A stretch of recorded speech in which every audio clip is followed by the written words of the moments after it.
Sitten katsotaan, paikat on kunnossa ja sammutetaan valot ja lähdetään kotiin ja odottamaan seuraavaa työpäivää. Ihan pikkupojasta asti on ollut kiinnostunut jalkapallosta ja jossain vaiheessa tämä muuttui mulle ammatiksi. Normaali työpäivä alkaa aamukahvi. Sen jälkeen katsellaan sitten ensiksi, että mitä on täällä tehtävissä ja pidetään pieni palveri kollegan kanssa ja sitten kastellaan kenttää, haetaan varusteita jos tarvitaan ja siirretään varusteita pois ja kun harjoitus on ohi, niin sitten ruvetaan huoltamaan meidän pelaajien varusteita, asusteita seuraavalle päivälle. Ja jos on vierasottelu, niin siihen kuuluu sitten varusteiden ja välineiden pakkaamiset.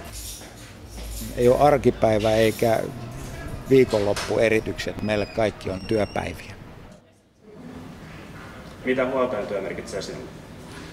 Se merkitsee tietysti isossa kuvassa sitä, että me pelaajat pystytään keskittyä pelkästään siihen urheiluun. Että siellä on aamulla pyykit pestyinä ja kahvit keitettyinä ja juomapullot täytettynä ja me pystytään täysin keskittyä siihen oleelliseen eli fudikseen.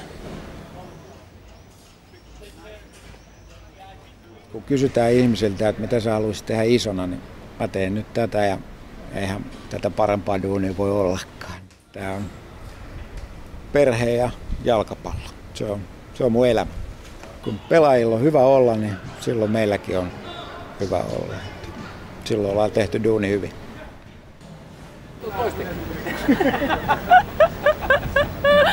Saa liikettä, niin veli.